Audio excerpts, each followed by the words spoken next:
Hello and welcome to another edition of Proselytize or Hello Apostatize. and welcome to another edition of I'm Russell, Proselytize your or host.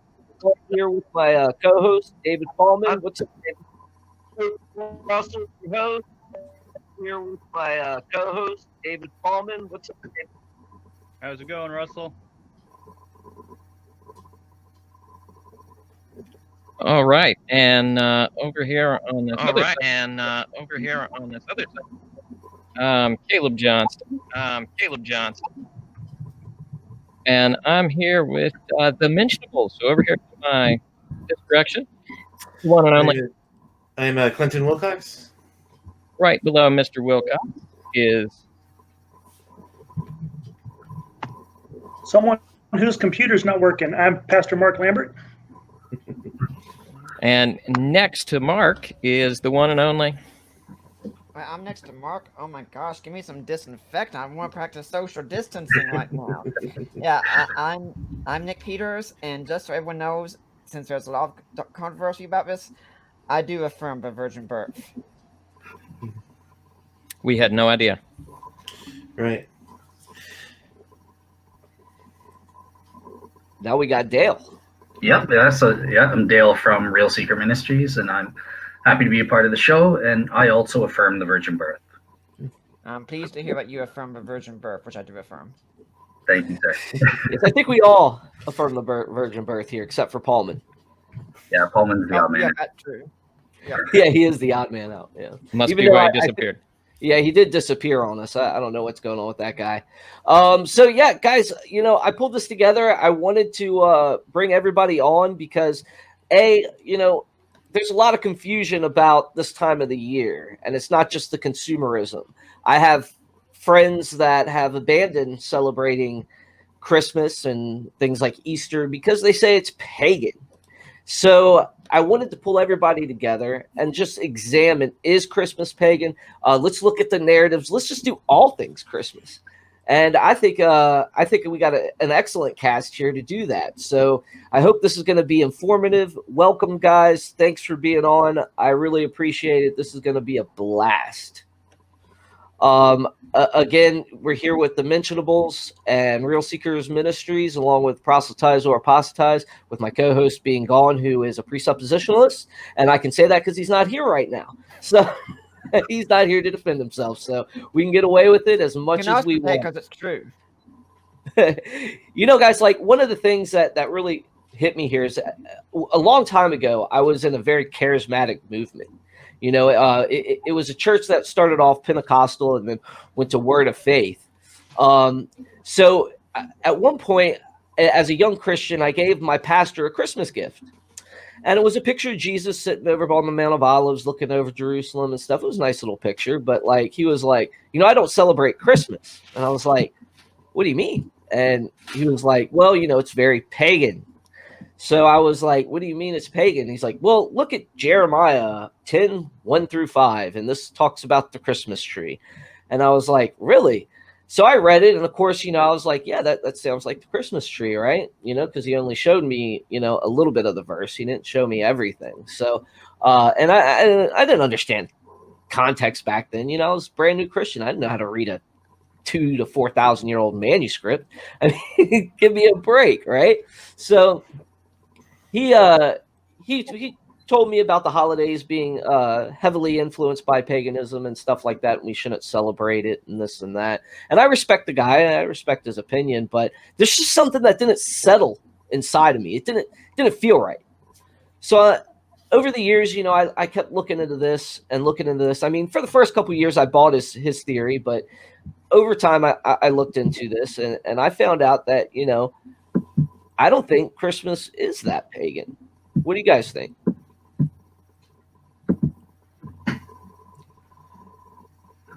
You'll get no disagreement from me. Not at all pagan. Here, I've heard these kinds of things so often. I not only even listen to the pagan copycat claim because it's been there, done that every single time, and I affirm the virgin birth. Yeah, you can actually set your calendar to when publications like Wall Street Journal and some other ones come out with these Christmas is a pagan holiday kind of myths, and then of course during Easter, did Jesus actually exist? Those kinds of things.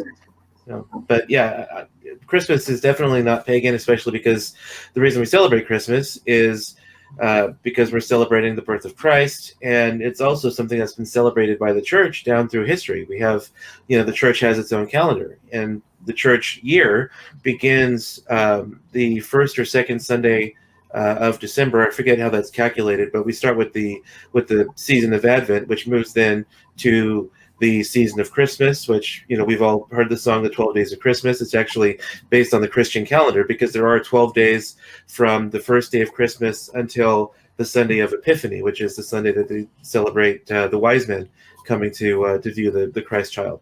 So, Christmas itself is based on the calendar of the church. It's not a pagan holiday that we celebrate, even if non-religious people have actually turned it into a commercialized holiday. Right on. Dale, you got anything to add to that? Yeah, I think I'm on board with what everybody else said. I mean, the pagan copycat thesis has sort of been refuted. It's done to death by now, right? I think I was even preparing for the show, I was watching the old Tecton TV videos, and they do a great job refuting that kind of stuff. So, yeah, I'm on board. I understand that there's some commercialized aspects, but I don't see it as a big deal. We're keeping in mind that we're worshiping Christ, and this is about remembering God's giving Jesus to us as a gift at the time. So that's how I see it. Right on. Yeah, one of the things that I wanted to add to that was, I couldn't find any primary sources that said that anything like December 25th, wreaths. I mean, every culture uses wreaths for something, and I've also, dived into this myself because I heard a debate not too long ago on it, and the Christian just destroyed the pagan. I don't even think the pagan knew it hit him, but it was an amazing debate, and I learned a lot. And I started my own research, and that was like a big thing that came to me was primary sources. Where do these things come from? Where do these ideas come from? And, one of the things I've discovered is that this culture that we live in these days is they think every meme is telling the truth, and they just believe it on a whim. It's kind of like, when I was younger and when Nick was younger, and we were one of the first people on the Unbelievable Facebook page. I don't know if you remember that, but Oh yeah, but I'm still on there. yeah, so am I. But yeah, they used to have these one-liners, people would believe in these one-line quips that would come out, and it's very similar to the meme culture today. But I found that meme culture is very prevalent. And, I remember I was working with a Wiccan, and she showed me this meme, saying silly Christians, you basically stole Christmas, Easter, and then they give you the parallel there. So yeah, what do you guys think where these things come from? Where does this idea that Christmas is pagan come from?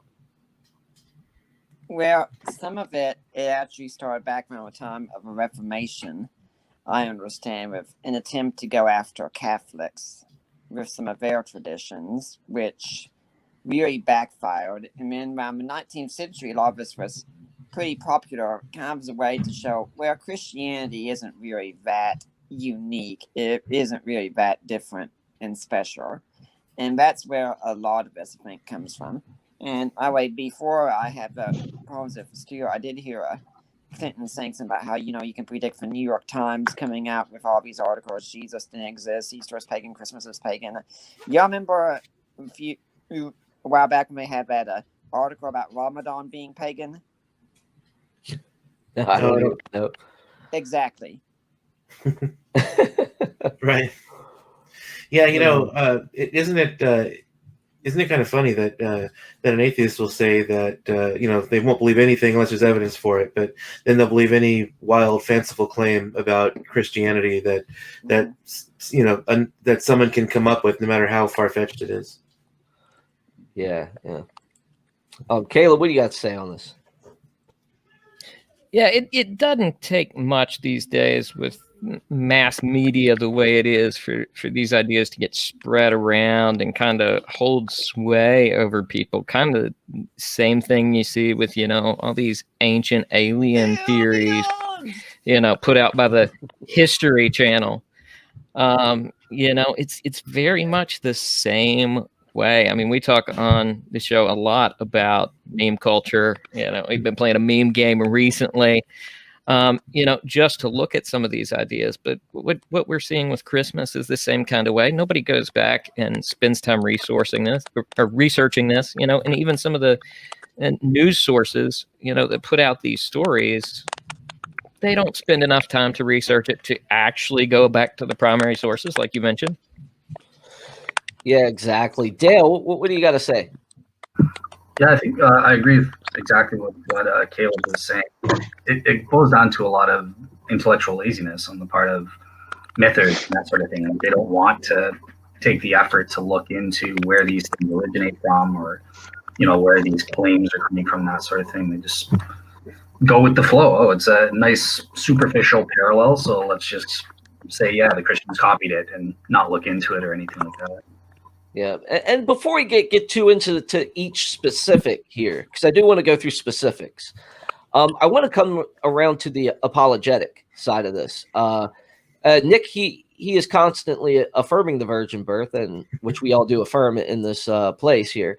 I think that we need to talk about the narrative a little bit. I just heard Lydia McGrew versus Jason Thorne last week on Unbelievable have a debate on the narrative of the Christmas story, and for me, it all came down. I never really dived into it as much. I didn't look too heavily in the census and all those ideas, but my apologetic was always the reliability of the Gospels. So that's kind of the approach I took. What kind of approaches do you guys take to justify the Christmas narrative? Well, first off, like you said, I do affirm the virgin birth, and I start with classical theism, establish that, then establish the resurrection. From there, you go to the reliability of the Gospels, and everything just seems to flow from there.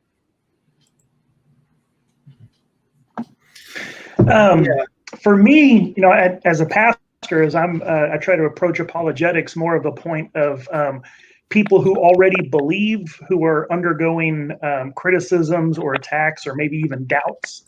And so address things from the point of, okay, you already believe this, don't let these challenges shake you. And that's the way I approach it. So rather than trying to prove them, it's more of the defensive, showing that these challenges don't hold any weight.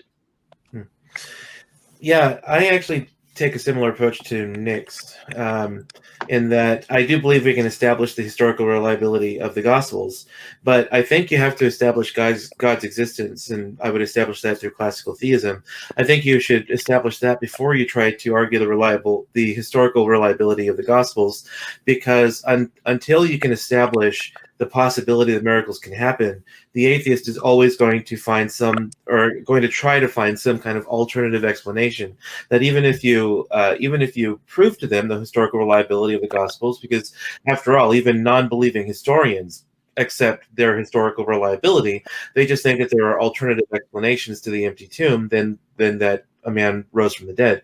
So I think until you establish the foundation that either that a God exists or that it's possible that God exists, then I think it's probably not the best tactic to go for the historical reliability first. You first have to establish that miracles are at least possible before they'll even accept that the resurrection is possible.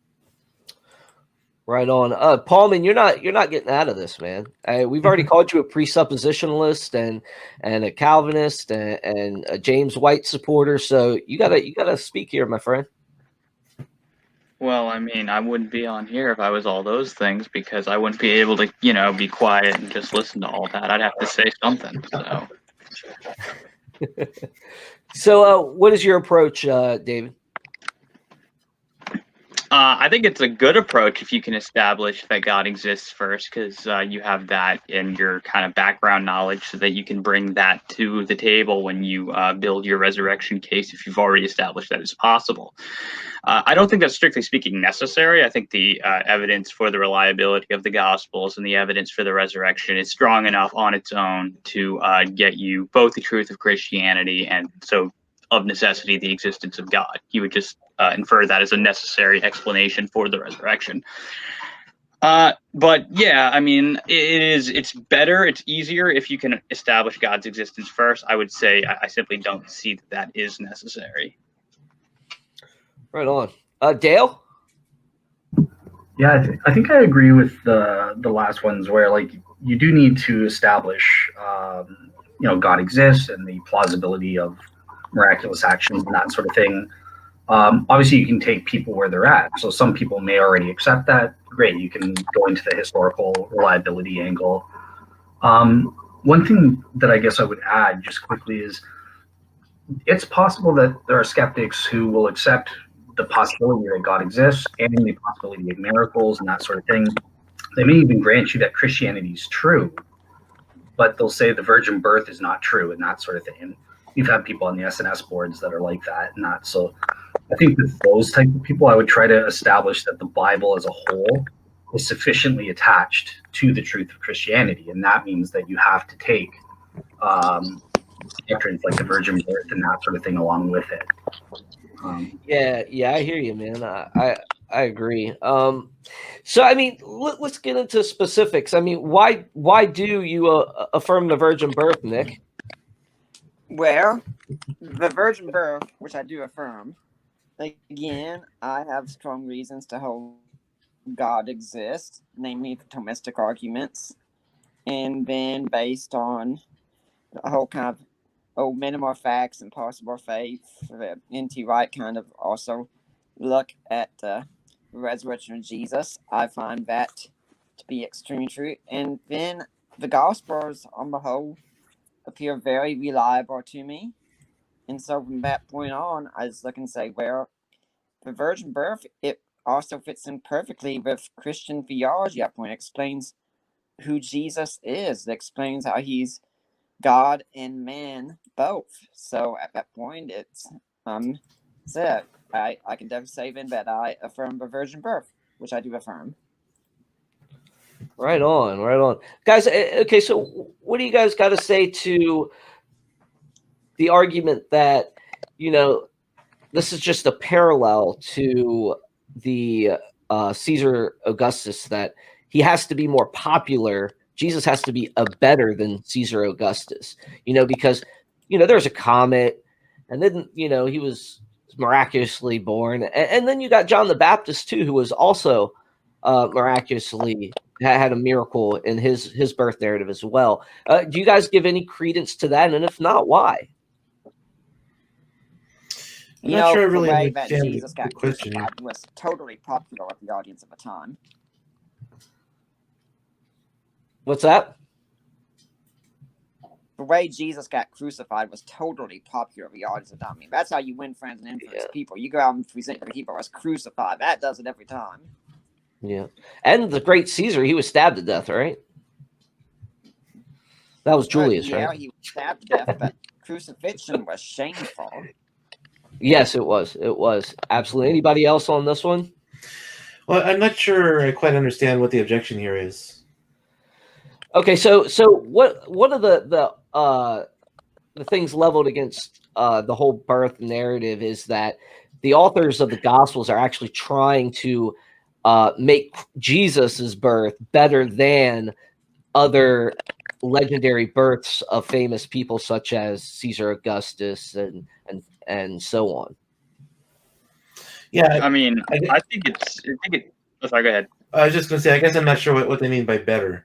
Like, is the objection that they're actually trying to paint Christ as the Messiah, or I'm just not quite sure what they're trying to. Yeah, they're trying to paint him in a better, a more divine light than these other characters. they're trying to give him a better than scenario than the other ones because they want to show his superiority over these pagan guys or even people like John the Baptist. Okay, well, I'll just give a quick response here, and then I can let David take over here. I would just say that, I mean, yeah, that's pretty much what they were doing. I can accept that because we know, for example, Luke in his preamble to his letter said that he was going around doing interviews so that he can educate people about who Christ was, and he wanted to do everything by the book historically, make sure he had everything historically correct.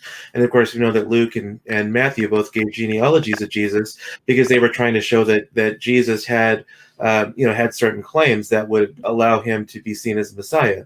One of them, I think it was Matthew, was Matthew, because he was writing to Jewish readers, was telling his readers that Jesus came through the line of David, and so he had the claim to the being the king of the Jews, and so on. So yeah, they were actually trying to show that Christ was the Messiah and show his miraculous life. But we also have to understand that Jesus himself, while he did fulfill a number of prophecies while he was here on earth, there were also things that Jesus did fulfilling prophecy that he had no control over, such as being from Nazareth and being born in Bethlehem. So there were things that were set in motion even before Christ was born or even conceived that would show that Christ was actually the Messiah. And so, yeah, I mean, the whole point of the Gospels was to show that Jesus Christ was the Messiah, and what that what that means for those of us who have accepted the claims of Christ and follow him as our teacher. One thing that occurs to me whenever someone brings this kind of challenge, the gospel authors were just, and then fill in the blank with some motivation that this person is asserting that the gospel authors had. Why should I believe whatever they're trying to claim? I mean, why do I now have to disprove someone else's baseless assertion? Someone comes and just says, oh, well, the gospel authors were just trying to make Jesus look better. I have absolutely no reason to think that.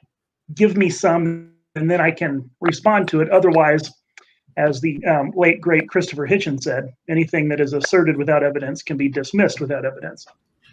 Yeah, that raises a question, though. Why should that be a claim that we have to deny? I mean, yeah, it would paint the gospel writers as biased, but as we know, you can be biased but also reliable. Some of the most reliable texts we have about the Holocaust were written by Jewish authors. So, I just don't really see any reason why we should have to deny that claim. I think we can, I think it's a claim that we can affirm.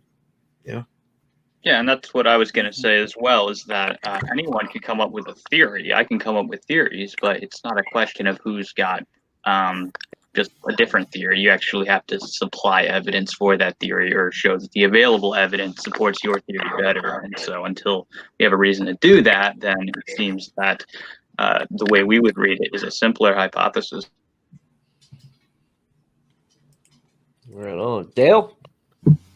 Yeah, I agree. I think just because someone can assert a possible theory or something like that doesn't mean that it's actually probable. And I watched the show with Lydia as well that you were talking about, an unbelievable there, and that's what Jason kept saying is, well, you just supplying this thing, well, it's possible, and then therefore it's probable and that sort of thing. But on the other hand, you have to be careful. You can't just say, well, because my skeptical theory is possible, therefore the virgin birth is improbable or something like that. So yeah, it's give and take on both sides. You got to look at the actual evidence. Caleb?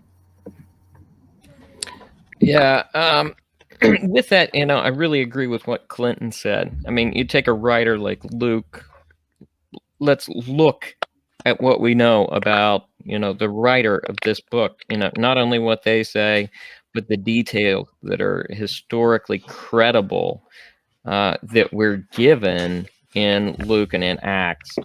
And we look and we find details that are unlike any other historical text in terms of just he's reporting names and places with such reliability. He's right up there with the greatest historians that we see from this time frame. So, do we have reason to doubt? Can we doubt it because it's a miraculous claim? Sure, we can doubt it, but we've also got to consider it as a possibility given all the reliable details, particularly that Luke gave. Yeah, and that's just looking what I at want one to of the question next. And I'm going to go to Dale first because he heard this debate too, and I thought it was an interesting point. I'd love to get y'all's feedback on it as well.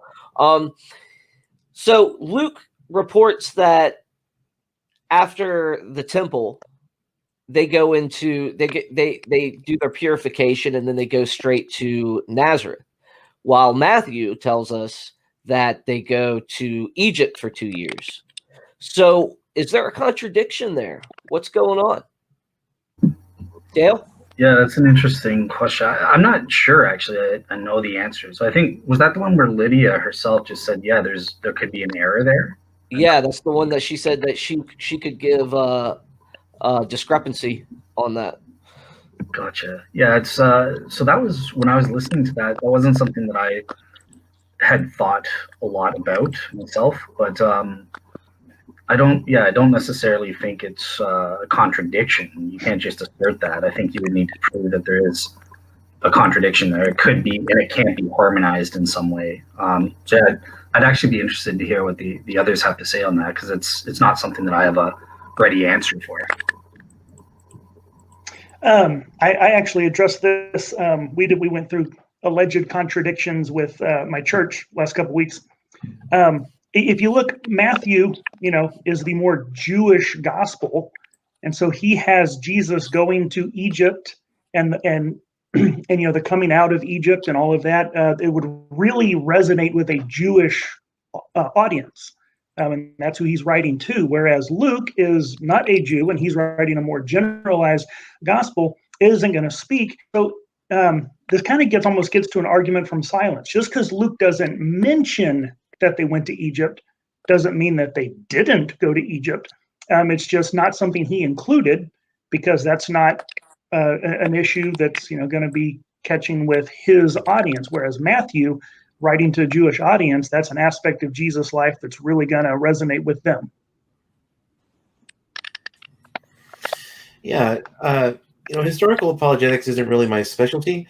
I'm somewhat familiar with Lydia's work on this. Actually, she, I've met her. I did a breakout session at a conference she was also doing a breakout session at, so I've met her, got to interact with her a bit. So, I know that we do have disagreements, that she's not a strict inerrantist, and I am a strict inerrantist. So I know that there are some disagreements Lydia and I would have on this. And, I totally respect her intellect. She actually attended her breakout session, and she just kind of blew me away with just how smart she is and how knowledgeable on the fundamentals of logic and everything. So, I don't disagree with someone of Lydia's intellect lightly, but I do hold to inerrancy. And so for me, whenever there's a discrepancy in there, I think my personal view is that while there are some that we might see as apparent contradictions, that doesn't mean that they're actual contradictions. In fact, I teach a logic class myself, and one of the lessons we actually talk on are the differences between apparent and actual contradictions.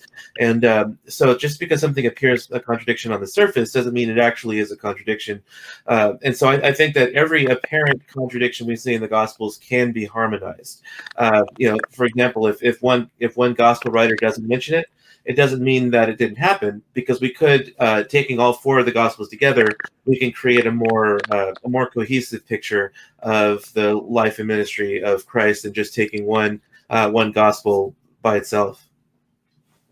So on that note, we do have to, be careful about the wording of it. For example, there's the contradiction, or the apparent contradiction of how many angels were there at the tomb. One Gospel writer says there were two. One Gospel writer only mentions one. But if we look at the language of both passages, the Gospel writer who only mentioned the one angel didn't say that there was only one angel. He was just speaking of the one angel specifically, the one that was actually sort of the spokesperson of the angels who were there. When we do have a Gospel writer that said there were two angels present at the empty tomb. So you have to really, pay special attention to the wording of the passages, and just to kind of reiterate, I think that every apparent contradiction can be harmonized.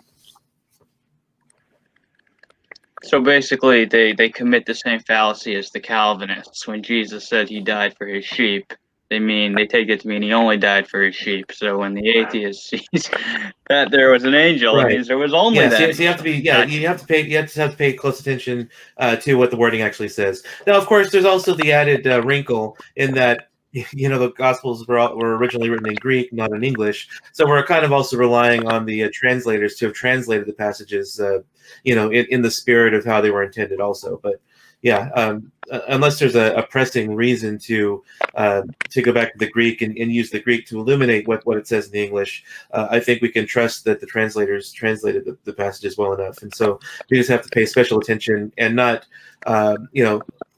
as a Bible professor would say, we can't read into the passage what isn't there. We need to draw out the intended meaning of what the passage actually says.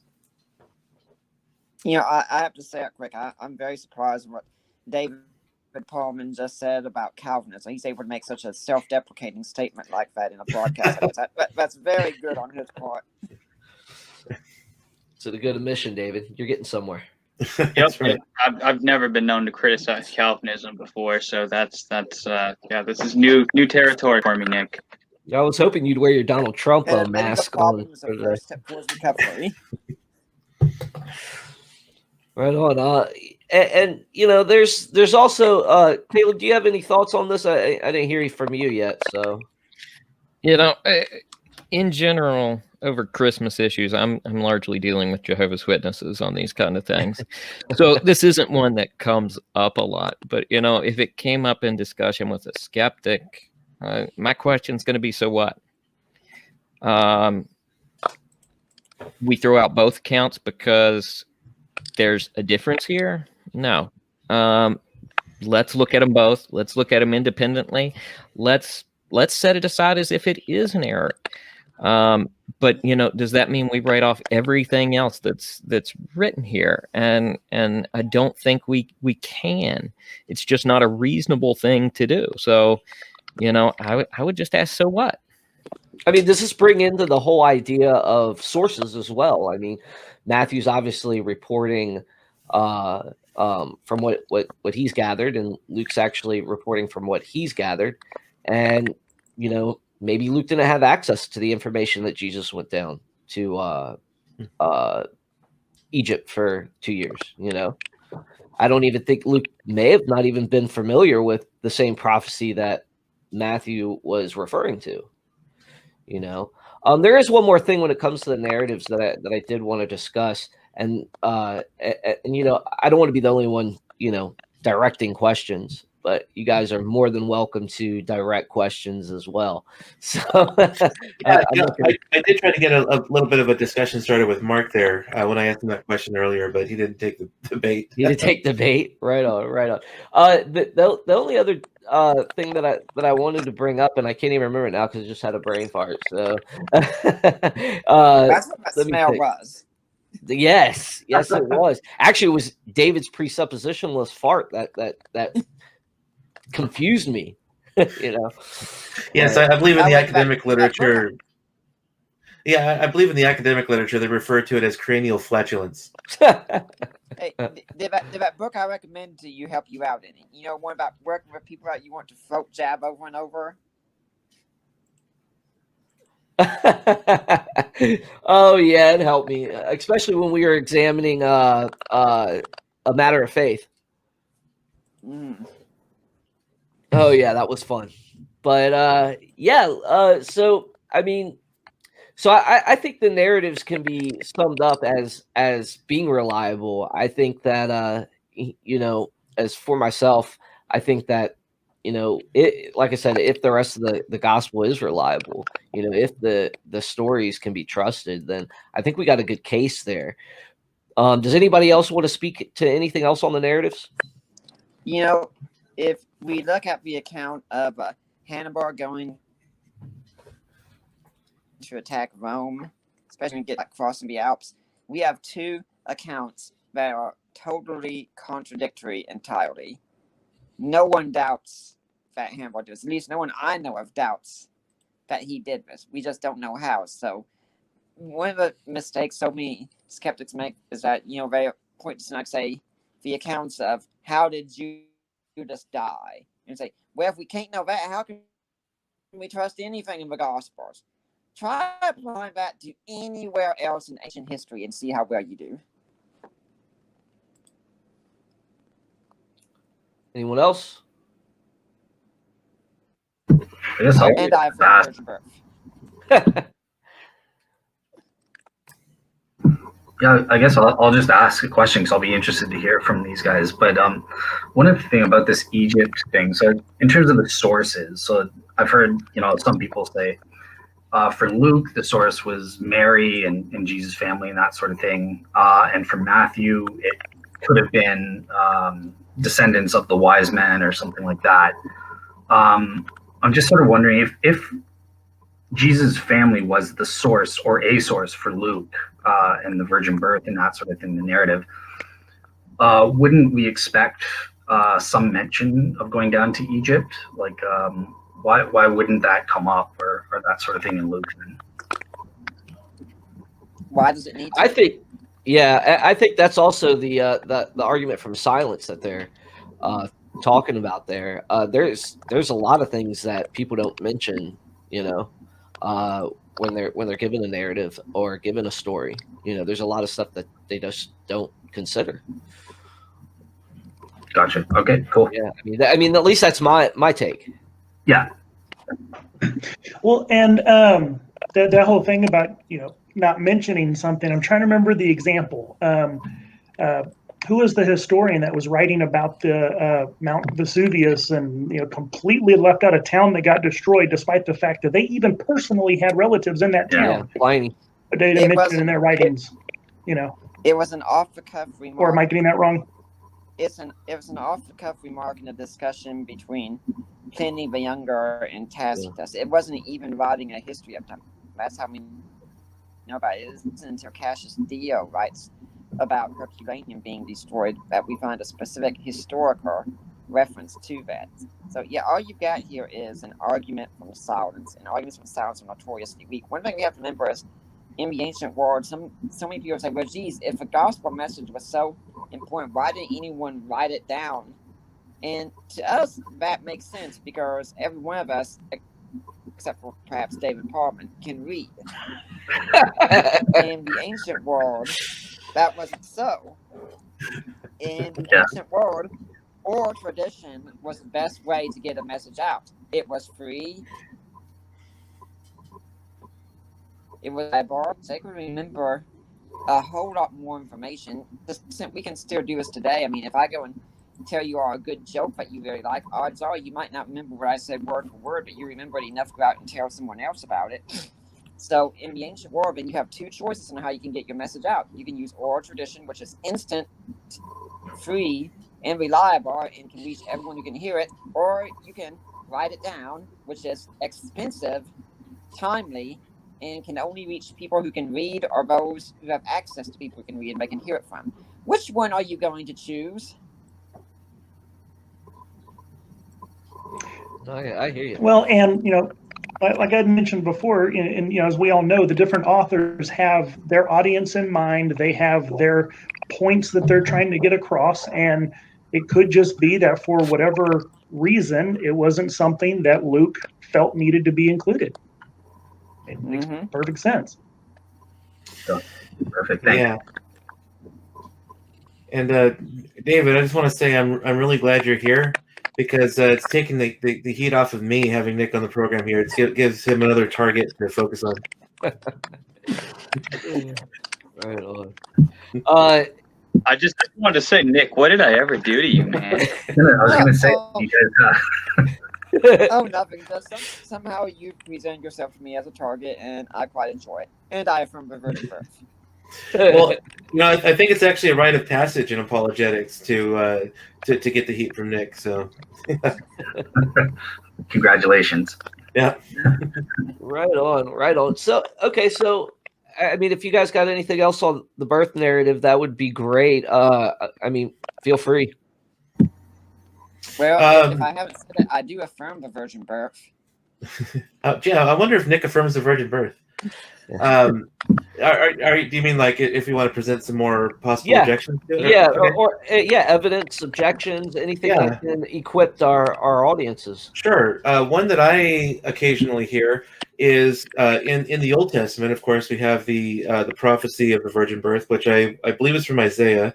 And one of the objections yeah, one of the objections I sometimes hear from atheists is that Jesus didn't fulfill a prophecy here because the word virgin in the Old Testament actually means young woman or maiden, and so the supposed Old Testament prophecy then is saying that that this Messiah would be born of a young woman or a maiden, and so it's not a virgin birth, and so therefore it wasn't miraculous.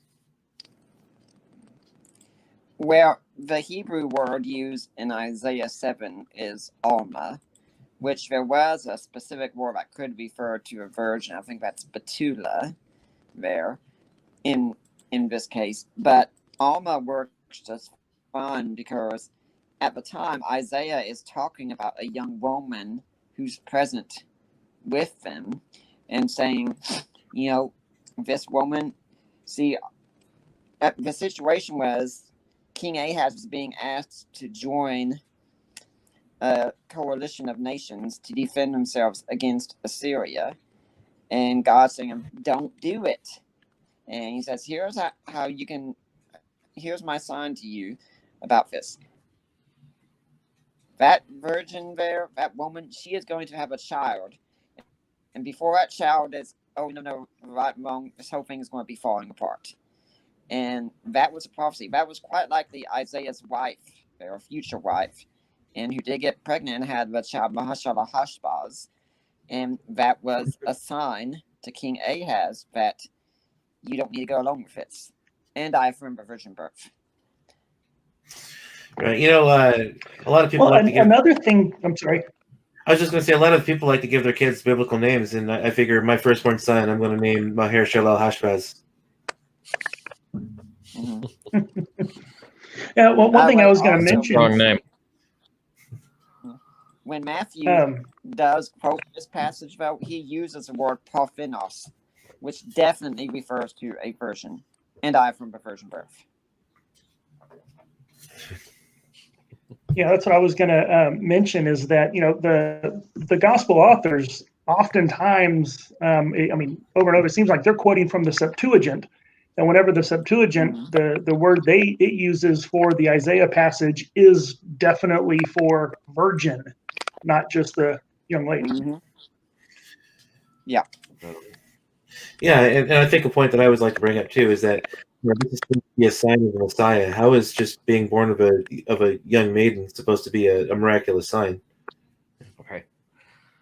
Right. And, and one of the objections I hear, guys, a lot is that Matthew's just making these prophecies fit Jesus, and that these prophecies aren't actually have anything to do with Jesus. Yeah, I think that's it could be a valid point for some of them, but this is actually a point that I mentioned earlier, which I think speaks to this too, is that there were a number of prophecies Jesus fulfilled that he couldn't have set up the fulfillment of, such as being born in Bethlehem or being from Nazareth. His parents certainly didn't have messiahship on their mind. They were actually warned by an angel not to return. If I'm recalling this correctly, they were warned by an angel not to not to go to Egypt until they wound up going to Nazareth, I think, or something like that. But yeah, at any rate, there were certain prophecies Jesus did fulfill that he had no control over, such as where he was born and certain things, and there were certain things that happened in Jesus' life which he couldn't have, if he wasn't divine, he couldn't have been able to foresee and put into motion. Yeah, guys, there's also one more question that I heard last night that I'd like to pose you and get your opinion on with Luke's narrative is that if Herod did kill the babies after they found Jesus, how is he welcomed in the temple the next day, or in Jerusalem the next day, which I thought was a very good question. Who says it was the next day? Exactly, and that's what I was thinking. But I'm gonna let you guys respond. Where the account has it that Herod orders the death of all the children 2 years old and younger, which tells us that that's probably the time frame when the wise men showed up. So there's nothing that says it was the next day. All Jesus had to do was be at the temple on the 8th day for a circumcision. Nothing like that.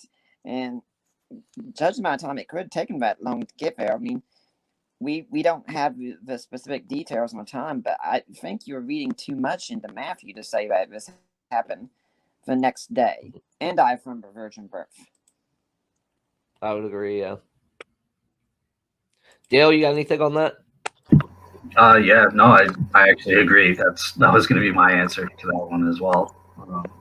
Yeah, I know some skeptics try to say like that. Why isn't that mentioned in Josephus? That's sort of a common with the slaughtering of the innocents. That's a common objection that you get. So obviously the answer to that is look, there weren't a lot of kids. There was probably like 24 at most in a small village like Bethlehem. So that's one where we wouldn't have an expectation for such a mention. So yeah. Right on. So, if you guys are good, I'm going to move on to the actual issues as far as the date, the Christmas tree, Santa Claus, and so on. So, the first one, let's cover the day. Let's cover the day, December 25th. Is it okay to celebrate Christmas on December 25th? Or are we just a bunch of winter solstice Yule following people? Well, there's actually no pagan holiday I know of that takes place on December 25th. On winter solstice, yes, but that doesn't include December 25th. And I think it's the Christian historian Hegesippus in the 2nd century who says Jesus was born on December 25th. And there's an interesting idea that a lot of Jews, or some Jews might have had at the time, that the day that the prophet entered the world would be the same as the day that he left the world. And so if you go to March and you have Jesus crucified there, you go for 9 months, you get to December. And it's not a stretch to think it was the 25th. And I remember reading Ken Bailey's book on the Good Shepherd, how he says, he's not even talking about Christmas, but he says from, I think, late November to early February, it's the best time to graze sheep in the Middle East. It's the best time there. And I affirm the virgin birth. Yeah. Anybody else on the David Paulman? You've been quiet. Hold on. Let's get David Paulman in here. Which is good, really, but We want me to argue with Nick because that's what I'm feeling like doing. So. Oh, hey, bring it on! All right, he's ready. Right on. No, I mean, yeah. Not quite ready yet. We have to have everyone place bets first. Then I'll be ready. Yeah. Okay, well, I mean, if they're smart, they'll bet on me. So that way you get all their money. Yes, I'll bet 2 strips of gold pressed latinum on David. Nice. I'll take what I can get. All right. As far as this issue goes, and it's not one that I've given a whole lot of study to, but as Nick said, I mean, I haven't seen any evidence that we have any pagan holidays on December the 25th, and even if we did, it doesn't seem like the consequences are that detrimental to me. I mean, the Bible never affirms that Jesus was born on December 25th itself. So if this does have some connection to paganism, then we just say it was a day that they chose later on because of that. And, I don't think any of us are worshiping pagan gods when we are worshiping Christ, even on December 25th. So it seems like almost a non sequitur, even if it's true. All right. And I couldn't find my notes where I actually had citations from where I got all this stuff. But last year I dug into it because the question came up. There's actually evidence that they dated the birth of Jesus from the birth of John the Baptist, because we know that John the Baptist's dad was serving in the temple right before he was conceived, and we know what order of priests he was part of. From Josephus, we know what order of the temple was serving when the temple was destroyed. You do the math to figure out when he was serving, and that's when John the Baptist was conceived, right? Mary comes to visit Elizabeth when Elizabeth is 6 months pregnant. You do all that math, and you end up with late December, and then I forget why they kind of nailed down on the 25th. But yeah. You know what's funny, Mark, is that my parents live in Puerto Rico, and they still celebrate John the Baptist's birthday in June. So that's one thing that has been a tradition, at least among Hispanics down in where my stepfather's from. I came to the conclusion that I found, like Nick, no pagan festival or holiday occurring on the same day.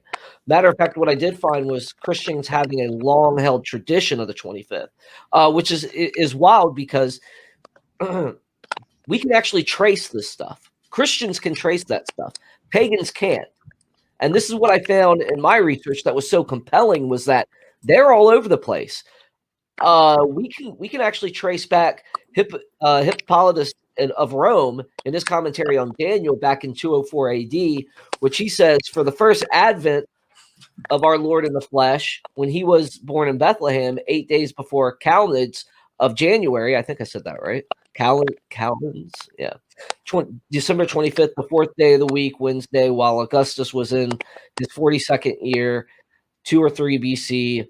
But from Adam, 5,500 years, and so forth. But he basically gives that idea. In 220, we've got Sextus Julius Africanus, who uses the custom that Nick was referring to, that a prophet would die on the date they were conceived. Jesus was crucified on March 25th, supposedly. So 9 months later, you get December 25th. Some other ones are John Chrysostom's 4th century, who argues December 25th in his homily on the day of Christmas. The Philocalian, I can't even say this one. Philocalian calendar lists the 25th as a actually established holiday. So where the ideas of paganism come from, we get these ideas like Saturnalia, for example. Well, Saturnalia was probably the most popular one of Rome at the time. And when I was doing my research, I found that they celebrated anywhere from December 17th to December 20th. And every once in a while, they'd extend it to the 23rd. And it usually never went over 3 days. So any idea that this idea of them having some sort of trying to like steal a pagan holiday, I don't think it'd be really wise to do it after Saturnalia. I mean, these guys would be hungover and drunk. I mean, it's not gonna to process too well for them. So, anybody else on that? Actually, I did have a quick question. Sure. Because I've never heard this idea that a prophet dies on the day he was conceived. Where does that come from? I got this from 220 AD with Julius Sextus or Sextus Julius Africanus. So look into that. And yeah, yeah. Go ahead, Nick. I read it years ago on an article on the Tecton Forge. I don't remember if the article is still up, but I remember reading it. I thought it was very interesting, and I affirm the virgin birth. All right. Yeah, I find it interesting too, because I actually specialize in bioethics, and one of the arguments I have to contend with are arguments against arguments that the Bible is consistent with abortion and things like that. And I'm thinking, well, if there's this idea that that a prophet dies on the day he was conceived, then clearly that indicates there's a continuity of identity there, that the thing that's conceived there is the prophet himself. And so I'm thinking, well, maybe that might be another way to go to show that that we're made in God's image from the very beginning of fertilization. I know that's widely off topic. It was just something that came to mind because, being that I specialize in it, it's kind of always in the back of my mind. So,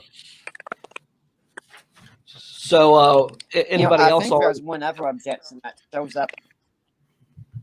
I think there's one other objection that shows up on the internet all the time that we need to say something about. And I've already got my answer to it, but I'll throw it out there. And yes, it sounds that you will know it immediately is one of the most ridiculous ones out there. But, if you read Jeremiah chapter 10, it condemns Christmas trees, doesn't it? Yeah, that was the next one I was going to cover. Let's read that. It says, "Hear what the Lord says to you, people of Israel. This is what the Lord says. Do not learn the ways of the nations, or be terrified by signs in the heavens through the nations, though the nations are terrified by them. For the practices of the peoples are worthless. They cut a tree from the forest, and a craftsman shapes it with a chisel. They adorn it with silver and gold. They fasten it with the hammer and nails, so it will not totter. Like a scarecrow in a cucumber field, their idols cannot speak. They must be carried because they cannot walk. Yeah, right off the bat, and of course, as Greg Kokel says, never read a Bible verse. You need to read the whole verse in the surrounding passage. But right off the bat, I'm thinking, this couldn't possibly be talking about Christmas trees, because this was written hundreds, if not 1,000 years before Christ was even born. So obviously Christmas trees can't be in view here. It sounds to me, not having read this verse in a while, that it's probably dealing with idols made of wood, that it's condemning cutting down a tree to make an idol. I don't see how you can get a condemnation of Christmas trees from these these verses here. Well, and I don't know about the rest of you, but I don't have any craftsmen fashion my Christmas trees. That's Right, just yeah. me. What one thing that I saw here that kind of bothered me was, why would they say a tree can't walk unless it was shaped like something else? Because obviously this is not talking about a tree. I mean, the base of a tree is just the base of a tree. I mean, there's no idea that it can walk, so it obviously is talking about shaping and fastening idols. So you got to read the context. You got to use some common sense. This is not the origin of Christmas trees. At least that's my answer. Although, if he introduces himself as Treebeard, then you have an issue. We might get stepped on. Dale? Right. Yeah, you guys have said everything. Yeah, it's clearly about talking about idol worship. It doesn't have in mind Christmas trees or something like that. I think you brought up a great point there, David Russell, about the walking thing. Yeah, that's a tip-off right there, that it's obviously talking about worshiping idols and that sort of thing. So, yeah, nothing else to add to that. Yep, and I don't know whoever uses a tree for a scarecrow. I think that a tree would attach itself to, or a scarecrow or a crow would attach itself to a tree instead of a scarecrow. I mean, it's obviously looking like something. So, I mean, it just takes some common sense, Yeah, exactly. I agree fully. You read the full thing, the full text, you can clearly see it. So, yeah, I don't understand where people see Christmas trees in that. Yeah. So, I mean, yeah. So we're, we're on the topic of Christmas trees. Anybody else want to add to this? Caleb, I haven't heard from you in a little bit. Yeah, I was just going to dive in and say, this is probably something that developed out of, Canaanite culture. As we see back in the book of Judges, we see reference to Asherah poles, which are clearly these idols that are set up around towns and communities. And, we see this kind of continue. We should probably look earlier historically and kind of followed up through for logical conclusions, rather than taking a look at, we decorate trees now, so this must be what we need to exegete rather than eisegete the text. So that's the only thing I would add on these Christmas trees in Jeremiah. So is it okay to actually have a Christmas tree in your home? Yes. Unless Sure. you're bowing down and worshiping Yes. it. Yeah, actually, I'm in the process of moving right now. Yeah, I'm actually in the process of moving right now. For the past podcast, I've actually had a small little Christmas tree on display behind me, but I've already moved out the bookcase that I was resting the Christmas tree on, and I just don't have anything better to put it on at the moment. So, it's here in my room, but it's not on screen. So, might have been appropriate for this thing. Right on. Another thing to note to even help equip the audience even further is the fact that, everybody has a holiday tradition, and every culture celebrates holidays. Every human has a tradition in that regard. And there are common ones. There are common things like wreaths, giving gifts, drinking the similar drinks. So correlation doesn't imply causation. And I think that needs to be said, because many people do make that mistake.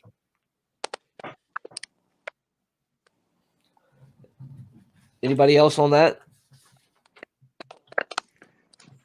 No, I think you're on point there. Yeah, I think you said what needs to be said. Well, and I think that, I mean, so some of these just basic reasoning kind of things, it's almost scary, the irrational conclusions people make. I saw a video clip where a guy was saying that whenever on Christmas morning, whenever you kneel down to get a present out from under your tree, you're bowing before the tree in worship. It's like, Wow. no, I'm getting a present out from under the tree. You know, and it's just weird, these leaps that people make. So I don't know.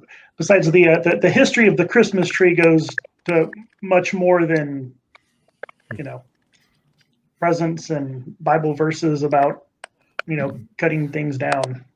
And who doesn't give gifts on holidays? I mean, people usually do that. That's a common thread, unless you're a presuppositionalist like David Paulman. But yeah. Well, yeah, I mean, depending on your custom too. I mean, you give gifts for all kinds of occasions. You know, housewarming gift if someone just moved in. You know, this. You know, giving gifts is you know, just an expression of appreciation or an expression of welcome. You know, it's nothing. So nothing. no, I hear you. Gifts are a great way of expressing appreciation for all those people in your life that mean so much to you. You know, like I don't know, just apologist, you know, online and things like that. I mean, that's a great gifts are such a great way to show appreciation to those people, I think. And I have a birth.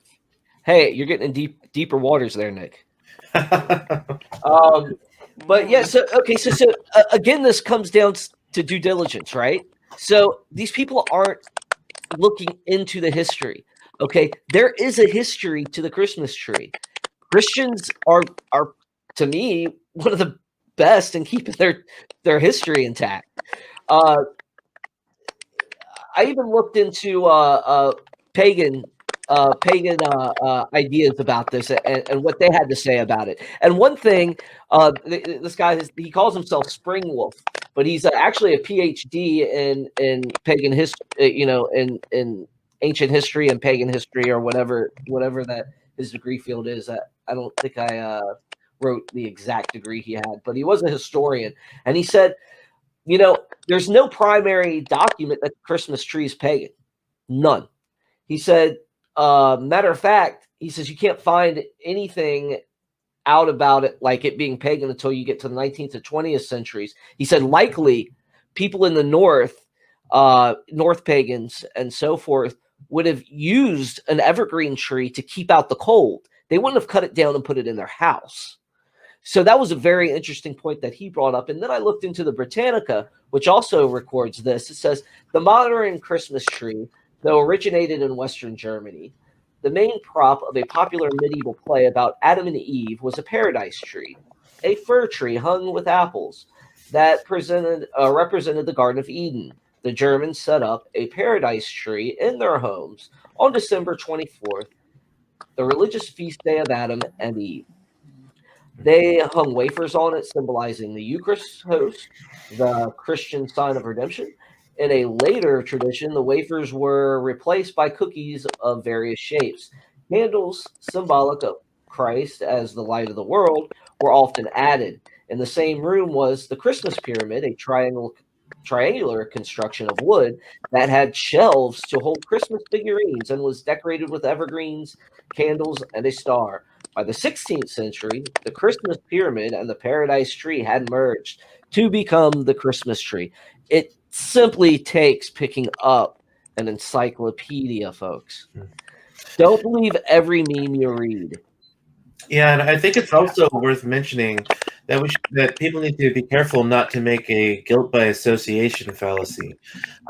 You know, if Christmas, if these trees do feature in pagan rituals, that doesn't necessarily mean it would be immoral for Christians to have a similar ritual regarding trees. I mean, the New Testament even made it permissible, as long as your conscience allows it, to eat meat that's been sacrificed to idols. So even if pagan cultures use trees in their celebrations, we're not using it for the purpose of idolatry. We're using it as decoration and to enhance our own celebrations. So it would be a guilt by association fallacy to say that just because the pagans use trees in their celebrations, we are then forbidden from using them in ours because it gives off too much of a pagan appearance, or whatever the reasoning might be. Right on. And again, like you said, and that kind of backs off of, correlation doesn't imply causation, right? So Yeah. I agree totally. Dale, you got anything on this? Yeah. Again, I agree with everything you guys are saying. So in terms of the so what point, pretend it was borrowed from pagans or something. Who cares? We're using it in a different context. We're not using it to worship or that sort of thing. One quick correction for you, David Russell. I did remember reading somewhere that in the Middle Ages, some Germans and Scandinavians did put evergreen trees inside their homes or something like that, but it wasn't a Christmas tree or anything. I don't know what it was for. But yeah, you won't find any primary sources on that. Yeah, at all. I mean, we don't even know what they celebrated back then. All we got is the Proselytize there, and they give a weird description of their celebrations in Scandinavia during Yuletide. Gotcha. So, I can read it to you, but hold on. Anybody else on the Christmas tree before I move on? Yeah, I was going to say, so we're not going with the story about Saint Boniface cutting down Thor's oak? Is that not? That's kind of what we're going with? Have you heard that legend? No, I haven't heard that one. That apparently Saint Boniface comes into whatever town, and there's this mighty oak that was Thor's oak, and he figures, well, if I'm going to reach these pagans, I got to show my God's greater than theirs. And so he goes and cuts down the oak, and whenever Thor doesn't strike him dead, the people see that his God is greater, and then a fir tree grows up where the oak had been. And so that's why we have Christmas trees. Yeah, so I'm thinking that's probably not accurate, but it is a fun one. Kind of like the one where Saint Nicholas punches Arius in the face, right? Yeah. I was about to say it's no Saint Nick punching Arius, but it's a good story. Yeah, it's hard with some of these things unless you go back to a very early source, because even the Jehovah's Witnesses use the Encyclopedia Britannica to argue against Christmas trees, because it mentions a Yule tree being placed at the entrance to people's homes. So we just don't know with some of these things where the origin came from, and so we have to use some judgment. But as Christians, we're even given the freedom to eat meat that's been sacrificed to other gods if it's in the right context and it's something that's not going to cause a brother to stumble. So doesn't mean we should accept other worship practices, but we certainly have the freedom, especially for things like this where we just don't know where the tradition came from. Yeah, there's a lot you can actually learn when it comes to certain traditions. They got a couple big volumes of books on like European folklore and stuff you can actually get, and that's what brings me to the whole Yuletide celebration, which is pretty wild because I have Viking heritage myself, so it kind of like struck a chord with me when I saw Grimfrost, which is a company that makes Viking gear and Thor's hammers and necklaces and sell all that stuff. And they're like, well, the Christians kind of stole all this from us. We had this guy, we had that guy, we had this holiday, we had that holiday. But again, they don't ever cite you primary sources. They cite you nothing that actually can prove this. They show you a couple of pictures that come way later. And people don't know that, like, a lot of this stuff comes after, Europe was like Christianized, way after. A lot of these legends that pop up that you hear and these folklores come way after it's Christianized.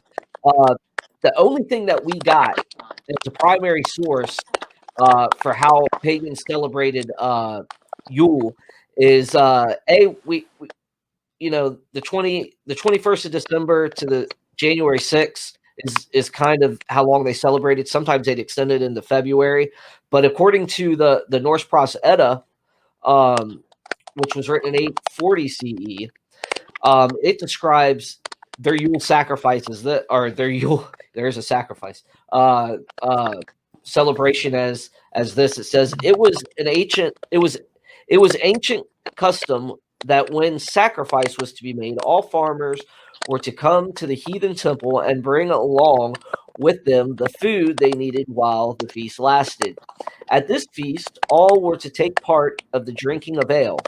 Also, all kinds of livestock were killed in connection with it, horses also, and all the blood from them was called hulot, sacrificial blood, and hulat boli, the vessel holding the blood, and the hulat tenir, the sacrificial twigs, aspergillus. These were fashioned like sprinklers, and with them were to be smeared all over with blood, the pedestals, exactly how it's worded, of the idols, and also the walls of the temple within and without. And likewise, the men present were to be sprinkled with blood. So that's pretty much what we got for Yule. Yeah, I haven't. Doesn't really sound like any Christmas celebration I've ever been to. Exactly. But I'm Baptist. We do things kind of weird. Right. We're just kind of toned down and don't get too excited. Yeah, and then you got things like the Yule log, which actually only shows up in a Robert Herrick poem in the 17th century, and it was actually England never celebrated Yule, so paganism was long dead after that. So it could have been just a Christmas log at that point. So calling it a Yule log is just something we've done later on. Well, and correct me if I'm wrong, but doesn't Yule just really mean winter? Basically, just a reference to the season, not specifically a religious thing. It's usually actually. What's funny is it's an actually archaic term, meaning Christmas. So again, we run into this idea of already Christianized Europe, and the quote I just read you from the Proselytize was actually written by a Christian monk who was observing the different cultures. So all the memes we have is just a people not doing their due diligence in this idea, and so I mean, do you guys got anything else on these ideas of pagan holidays and stuff like this? Anything else that you want to add? I just want to say that I affirm the virgin birth. All right. Unlike Paulman, do you affirm the virgin birth? I want to hear it. Only on Tuesdays. Do you mind if I just, out of curiosity, if it's not a thing, like this, I affirm the virgin birth, like where did that come from or start from? Like, was there a time you were denying it or you weren't sure about it or something? Okay, here's the story. I was with a friend in the Unbelievable chat group where it seems everything gets started. And we had a skeptic who was saying, well, if Paul believed in the virgin birth, don't you think he would have mentioned it? And we were trying to explain, this is a high context society, it's background knowledge, the letters are occasional, but not meant to be biographies. And then we said, here's a demonstration of being background knowledge. We go to evangelical churches, and our pastors believe in the virgin birth, and they don't come right out and state it every single sermon that they give. That'd be ridiculous. And to show a point, we started saying that we affirm the virgin birth in every single post. And with me, of a good joke, I can't stop it. So I took it out there, and now it's caught on. I've even got a t-shirt and bumper sticker now that say I affirm the virgin birth, which I do affirm. Nice. All right, cool. Yeah, thank you for letting me know. I was just curious about where that came from. So. Oh, and Nick, Dale is a protege of your friend Gary Habermas. Yes, and Yep, I don't remember if he's the one who mentioned tectonics earlier, but JP Holding, who runs that, he's my ministry partner also. So. Yeah, I love JP Holding. His ministry is great with Tecton. I use him a lot. So, believe it or not, I've also got Michael Kona coming on in the new year to discuss the evidence for the resurrection. So, yeah. Yeah, Nick knows Mike too, right? Did you say you're meeting with? With Mike Lacon. Mike Lacon, isn't he a heretic? I think so. I'll put up with him for the one day. So he's not like David Paulman. So I understand, right? I got James White on my side, so I'm untouchable, boys. I've heard that Mike's son-in-law is also really annoying. So, has anybody else heard that? Yeah, we've heard it. Yep.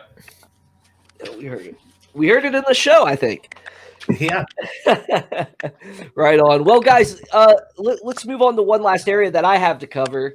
That I would like to cover for audiences wide, far and wide. Just real quick, if after we do this question, I have one that I'd like to bring up and absolutely actually bring it up first, man. I mean, I've been hogging a lot of the host time. It's not an apologetic discussion, so I figured we could do your question, and then we could do this. It's more of a get to know you kind of question. Oh, absolutely. Okay, guys. So you're not making us play icebreakers, are you? No, it's not a love song worship song. Are we gonna hold hands and sing Fieldings now? No, Kumbaya.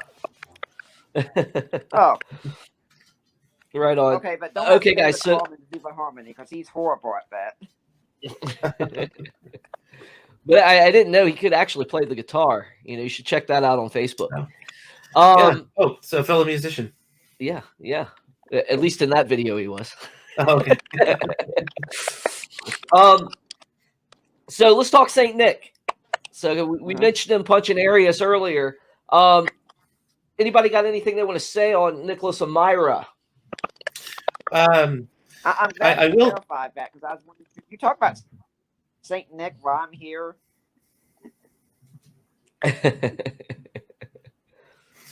Yeah, I will say that I've kind of changed my position on the teaching of Santa Claus to your kids.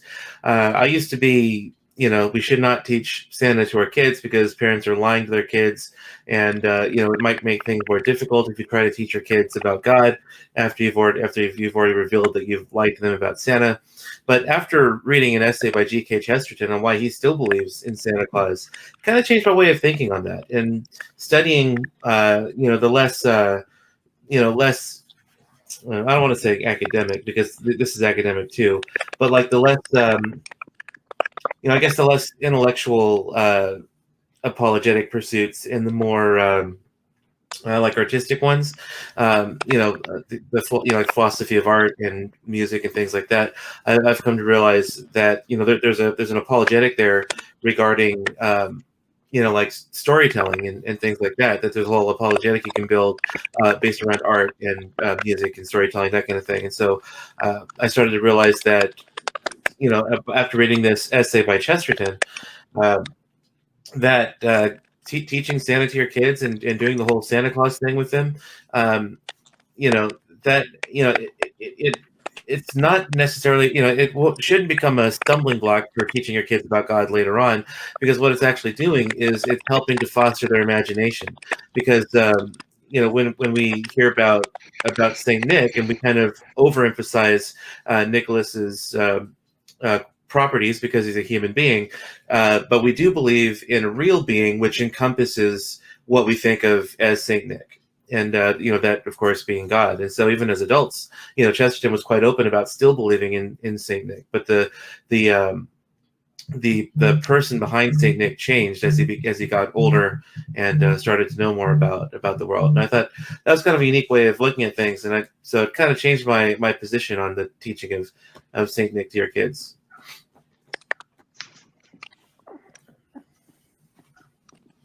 Yeah, just to dive in for a minute, it's been probably a year or two since I dove into the history on it. But St. Nicholas was a really interesting individual, even though we don't have a lot of really early sources on him. But we know he was bishop of a port town, so it was a big fishing town. So it's where a lot of the Catholic traditions on him being a patron saint of fish or fishermen, as well as children, of course, which carries over some into the Santa Claus legends.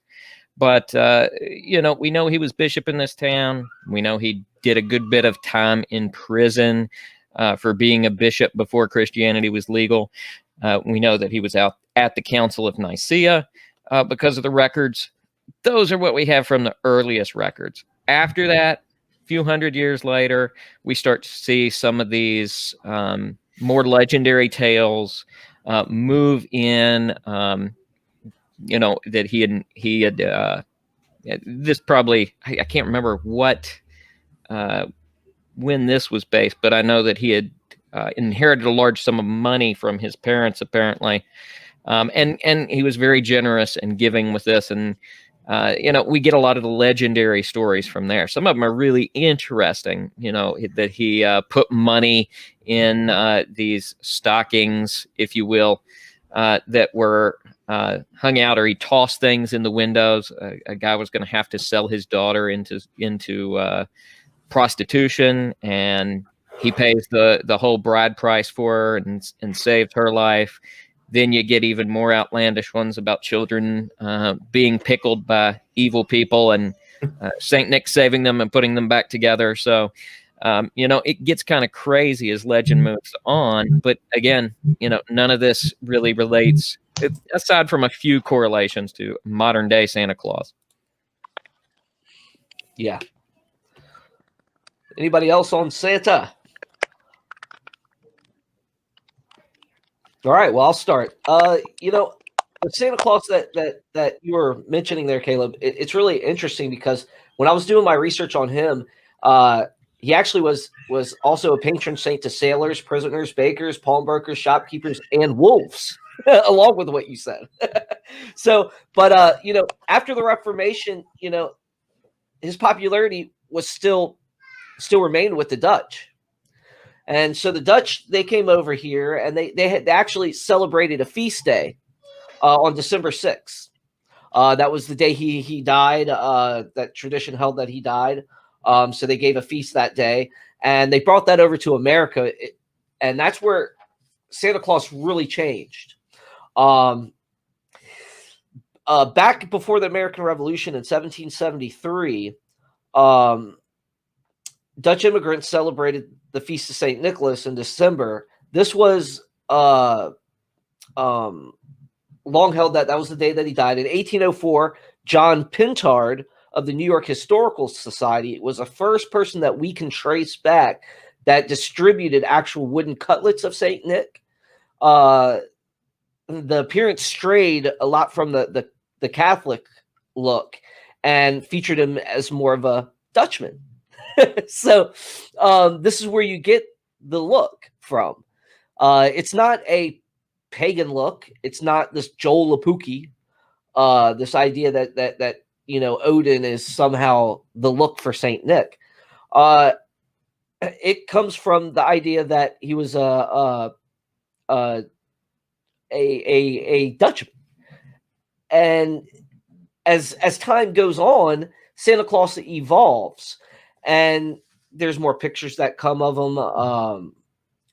He evolves into this, fat Dutchman, this traveler. He starts wearing redder clothes as we go, not fully red and blue.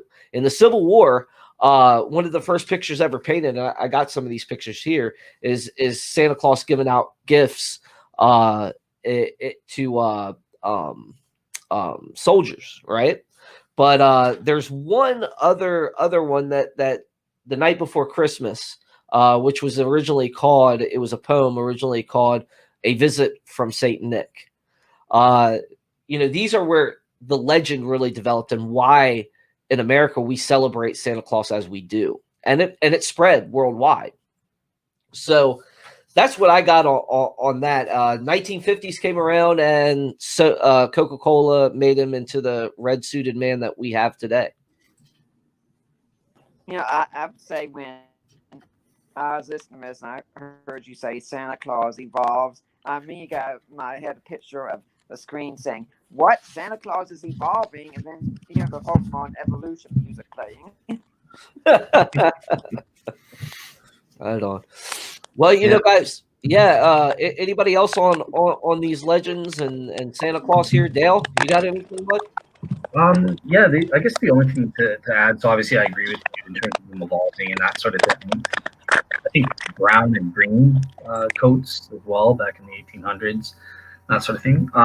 The interesting thing I think was from Clinton, who was saying he has a way to teach his kids, because I wanted to try anything to be able to preserve that or whatever without that entailing there was a lie. I even resorted to modal logic, which is ridiculous. Like, it exists in a possible world.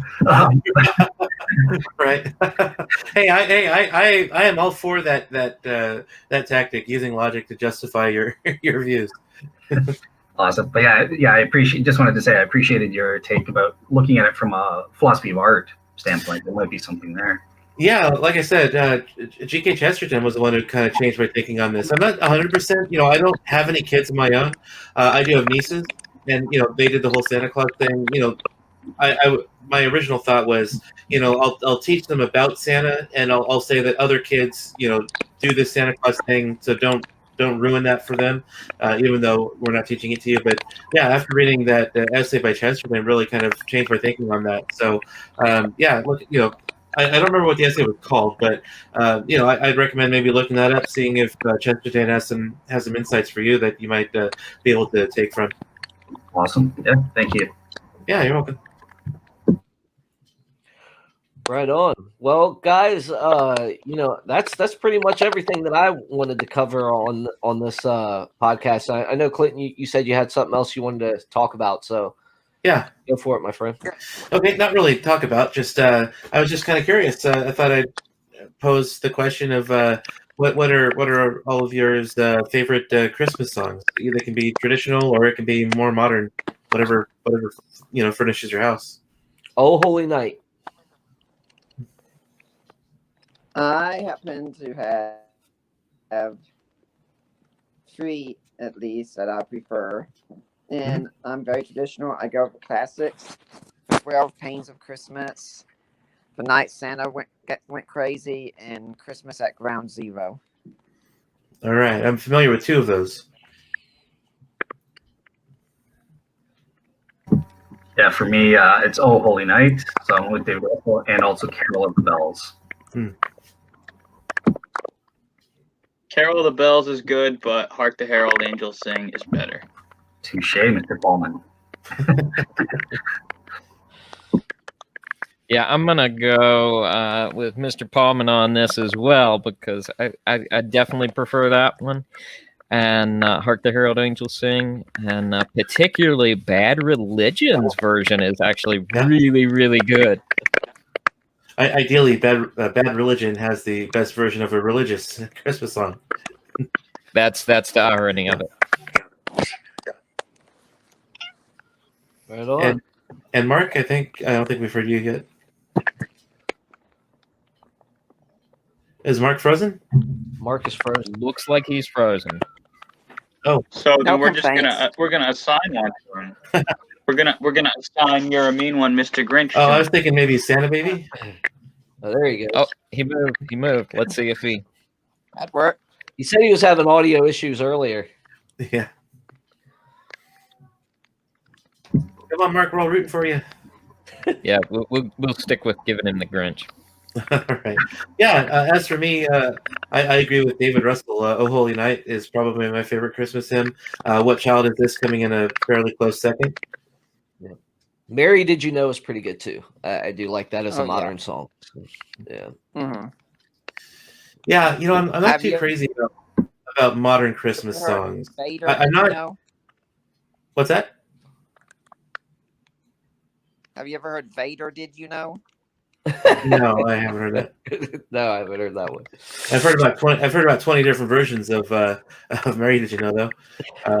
Yeah, I'm not one of those that only likes the traditional hymns. Because I'm a contemporary worship leader myself. But when it comes to Christmas music, there are some modern songs I like, but for the most part, traditional ones are the ones I usually gravitate to. But I would say probably my favorite modern Christmas song, I would say probably "Breath of Heaven" by Amy Grant. Mm-hmm. Right on. Well, that's pretty much all I got, guys. I mean, is there anything else that anybody else wants to add? I have want to one add question. a different Oh, sorry, go. Dale, go ahead. So I didn't actually get to ask this when we were doing the virgin birth section, like the messianic prophecy aspect, but you guys were mentioning, so Betula means virgin and that sort of thing. And Parthenos in the Septuagint always means virgin. But I remember reading that it doesn't always, from Michael Brown, so he's a Christian and that sort of thing. He was saying that there is actually times where even those words aren't clear virgin. So it's, if you get an objection, why did Isaiah 7:14 use Elma instead of Betula? If they wanted to say virgin, they would have used that word. Well, actually, no, it wasn't clear either way. So it was right to use the word Elma. It wasn't necessarily a mistake on their part. So I just wanted to add that aspect. So Right on. I have a general rule where I don't publicly disagree with Dr. Michael Brown, and so that's just if he said that, then so be it. Paul, what do you got, man? You got anything? Well, I think this is our last podcast for the year, right? This is PORA's last podcast of the year. We are taking a break, sir. Yep. All right. Well, I think we got more movie reviews planned for next year, right? More bad Christian apologetics films. Of course. Hey, fill us in on what these movie reviews are. Well, we just started. We did A Matter of Faith last week. I'll let David tell you a little bit about it. Oh goodness, horrible film.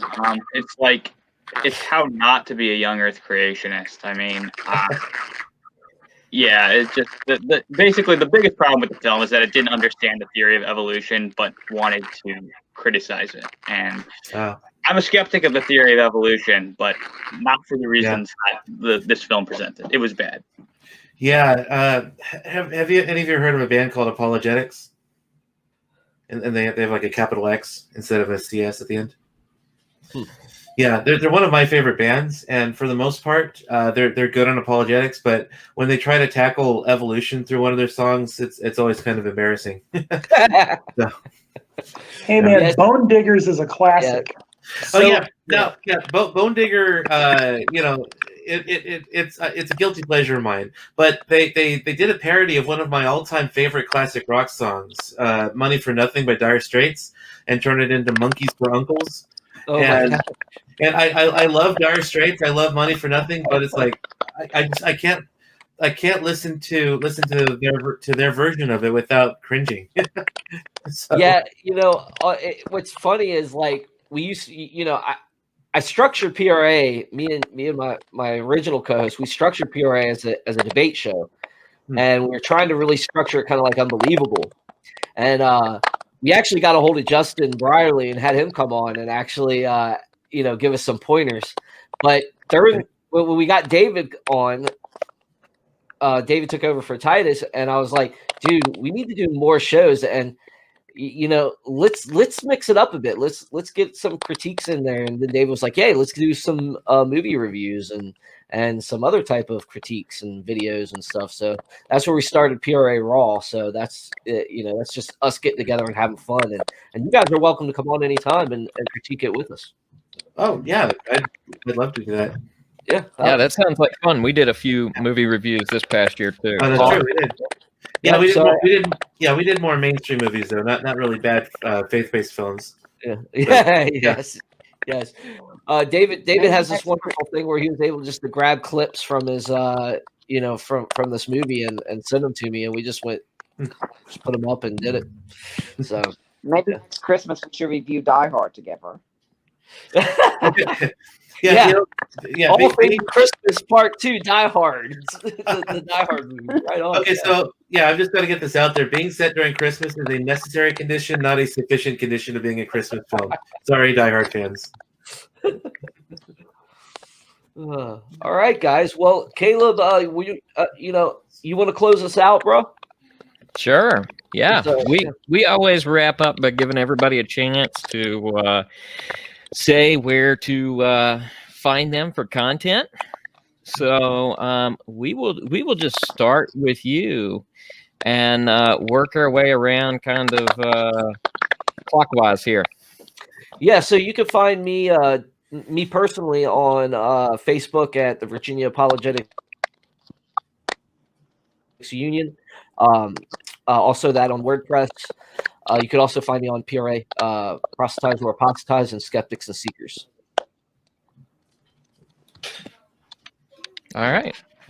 You can find me on the Mentionables channel, which maybe you're watching this on there now. Go ahead, subscribe, hit notification, and also check out Question Christianity, another discussion-based show where we get into some different topics than we do here on Mentionables.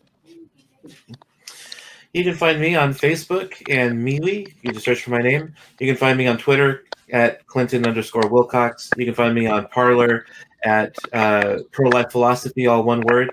And you can also find my podcast, Pro-Life Thinking, on iTunes and blogtalkradio.com/pro-life thinking. And I've also recently started up a YouTube channel for Pro-Life Thinking, which you can find on YouTube, oddly enough. But the purpose of the podcast is to talk about bioethics and to train you in how to make the pro-life case effectively and persuasively. And if you want to get the full benefit of the podcast / YouTube broadcast, it really behooves you to listen to the podcast and watch our channel on YouTube, because we have videos and podcasts that are unique to both. So if you want to get the most out of pro-life thinking, then you'll want to pay attention to both the audio and the video portions. You can find me at Facebook. Hey Pastor is my Facebook page, website heypastor.org. On Twitter, Hey Pastor QNA, the letter N, because that's how Twitter is. And yeah, that's probably the quickest and easiest, or whatever the Mentionables, I'm able to join in with. Besides being on Proselytize or Apostatize as the co-host with David Russell, you can find me on my YouTube channel, Faith Because of Reason. Awesome. Yeah, and I'm the host of Real Seekers podcast. And you can find me, I don't have Facebook or anything like that, but I'm at realseekerministries.wordpress.com. And yeah, check out what I've got there. And you can find everything with me at deeperwatersapologetics.com, including statements about the virgin birth, which I do affirm.